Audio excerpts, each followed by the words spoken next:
Good morning. Thank you for joining me for another episode of Saturday Morning Tea with Author JB. This is your girl, Author JB, and today I have a cup of tea for the ladies out there. But men, you can get a cup too. But before we get into the tea, I would like to take some time out to tell you just who I am and my mission. I am the author of the memoir, Hostage in the Mirror. I am also an inspirational Christian vlogger. This show is an opinionated vlog based on my own life experiences, and it's coming from a Christian's point of view. My mission is to open up dialogue about subject matters that I feel need to be discussed to give us the best chances at living our best life. The tea that I serve is real, it's transparent, and it comes from my heart with sincerity and love. So there it is. Also, I want to take some time out to thank you all for your continued support and encouraging words. They mean a lot. They are greatly appreciated. Thank you. But ladies, I hope that you are ready for this tea. Act like a lady, think like a man. How many of you have seen that movie?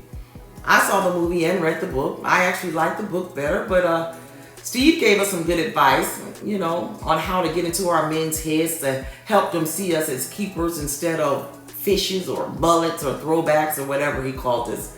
I agree with him on a lot of his points. You see, I do agree that we should better understand how men may think.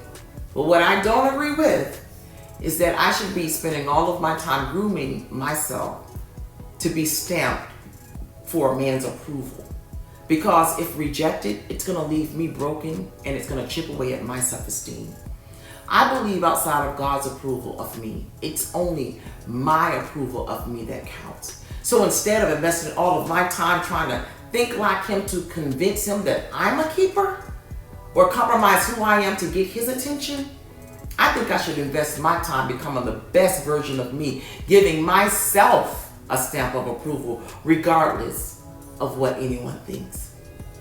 That's where Steve and I differ a lot. Therefore, as a counter to Steve's opinion, I encourage you ladies to act like a lady and think like a queen. Ladies, just like a man, every queen should have a mental idea of what they need in and want from her man. If you go into it with no mental checklist, you'll end up with anything. You see, if we don't have a standard or a bar set, we will go into a relationship with a shell of a man, trying to conform him into what we think we want, and find it has been all for nothing and an extreme waste of our time. Because we don't have the power or authority to change anyone outside of ourselves. That is why we need an idea of what we want, so we will have something to line them up against. We can't change them. Women are just natural nurturers. Well, most of us are. I am not sure if that is a blessing or a curse for us, because we love with our entire hearts. And because of this, many of us, like me, we give potential a try. We fall in love with potential. And some of us just go straight for the underdog. We truly believe that if we get into the mud with them, we can help them and bring them up with a shower and a shave, and they will change. We overlook the fact that maybe they like being in the mud. Everybody don't want to change, and everyone's not willing to change for us. They like who they are and where they are. Queens, it's time out for falling in love with just potential. Not just potential, but flattery too. Now, I'm not trying to be hateful when saying this. What I am saying is, if he has no dreams, visions, goals, no good intentions for you, you're unequally yoked, and he has nothing to bring to your life to enhance it, and all he has for you is, girl, you're so fine, you sure is beautiful, you're a good woman, you'll make a man a good wife. I know this, sir. And if you're not that man, please step aside because you're blocking his view. Like, really? Queen, if that is all he has to offer, he is not the one. Allow him to get himself together, then come back to you if you're still interested. Another thing, if he says he's not ready for a relationship, believe him. My grandma used to say, if someone says something about themselves, believe them. Don't try to force it or make it fit, like I did once and ended up devastated. But on the flip side of what grandma said, if they say one thing and are doing something different, believe that too. Because ladies, actions speak louder than words. We should be looking for our good fit. When we go on these jobs and we come across a listing, a company list, when they're looking for a candidate for a job, they know exactly what they want. They list qualifications. And those managers know that everyone who applies for that job is not qualified. So they look for things on your resume or ask you to bring in references and statements from your supervisors or supervisor so they can gather enough information to make a good decision. In statistics, that's called signaling or screening. They are trying to choose the right person or the right fit for their company. A wrong choice is called a moral hazard in statistics. Moral hazards cost companies a lot of money because they have invested in people who turn out to be failures. How much do you think moral hazards cost us when we have invested our hearts and time and energy in someone who later tears us into pieces? Everyone should have a mental idea of their desire for a man. Because if you go out in these streets with no idea, you're going to end up with anything. It's imperative you have a good idea of what a good fit looks like to you. Don't go out in these streets winging it, because you're going to end up with many issues. So again, set your standards, have your bar set, and don't compromise. Have an idea of how you want to be treated. Have an idea of your worth. Put a price tag on your head. The Bible tells us not to cast our pearls to swine, according to Matthew 7:6. Now, this scripture can be interpreted many ways depending on the scenarios. But in this scenario, I gather that swine are pigs. And what do pigs like to do outside of eat? They like to roll in the mud. And a pig does not know the value of a pearl, and you can't expect a pig to know the value of a pearl.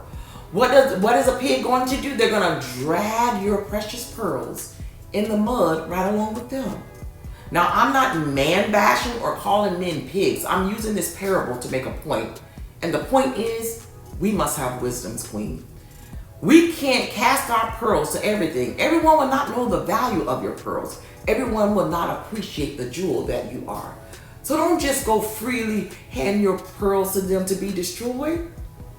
Unfortunately, many aren't even interested in the value and truly don't have the mental capacity to understand your worth. We have to know our own worth. It's imperative we put a price tag on our own heads and not falter from it. Act like a lady and think like a queen. Moral hazards happens most when we ignore or overlook red flags or signals. People aren't going to come out and tell you, hey, I have bad credit. I ain't no good. I ain't never treated a woman right in my life. I beat women. I'm a liar. I'm a cheater and a user. They're not going to come out and say that to you. But if they do, baby, run for your life, okay? We have to find out as much as we can about them before we haphazardly cast our pearls. Pay attention to the things pay attention to all the things that they do to make sure that they're a good fit for you. How do they handle their mama? How are they treating you off Jump Street? How do they communicate with you? Are they calling you out your name? How do they handle their kids? Are they deadbeats? Do they degrade their exes? Are they selfish or self-sufficient? Do they have their own goals and ambitions? Are they jealous right off Jump Street and abusive? Pay attention and don't ignore those signals. That is all you have to go by to determine if they are a good fit for you. Being transparent, my husband and I overlooked red flags between us because of it, we've struggled in our relationship.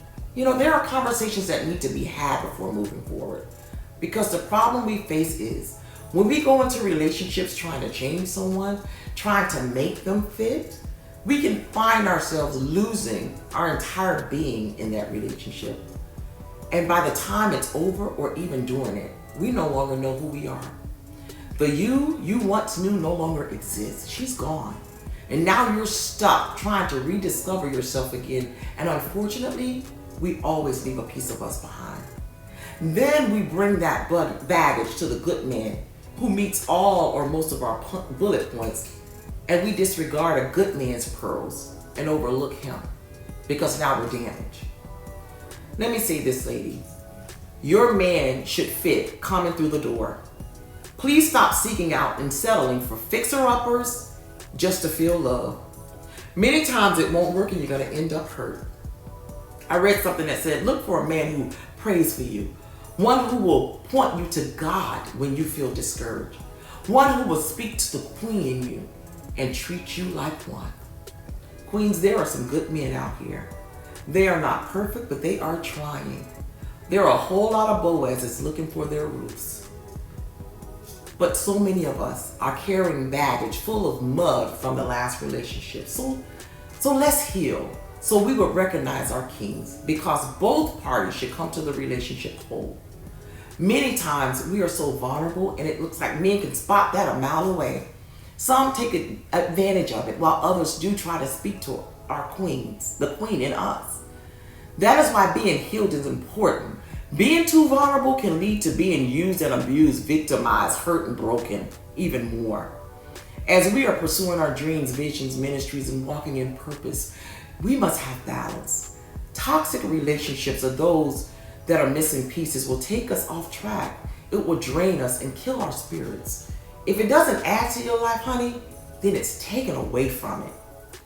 If he has the mental capacity to recognize the queen in you, then he should understand the value of you. If he needs to make some adjustments to love you the way that you desire to be loved, he will do it. Only if he loves and appreciates you. If he does not, there's your answer. There you go. And this message does apply to single and married women. If your list is reasonable, a few adjustments should not be a problem for him if you're worth it to him. Queens, we are fearfully and wonderfully made, handcrafted by the potter himself. We deserve nothing less than a good and decent man. So wait, heal so you can love your man the correct way and you can receive love the right way as well. And ladies, let's be mindful of our kings and that they have pearls too. And we should be careful that we're not dragging their pearls in the mud as well. As your accountability partner, today I am here to fix your crown. I want to remind you of your value. You are simply amazing. Let's break this cycle of brokenness. Love should never cost you you. That is too steep of a price to pay for love. Nothing is worth it. Nothing. Well, I have come to the end of this episode, and I hope that you can find something in it that you can apply to your life. This is Author JB Allen signing out. And until next episode, remember to dream big, my queen, because you are welcome. Out for the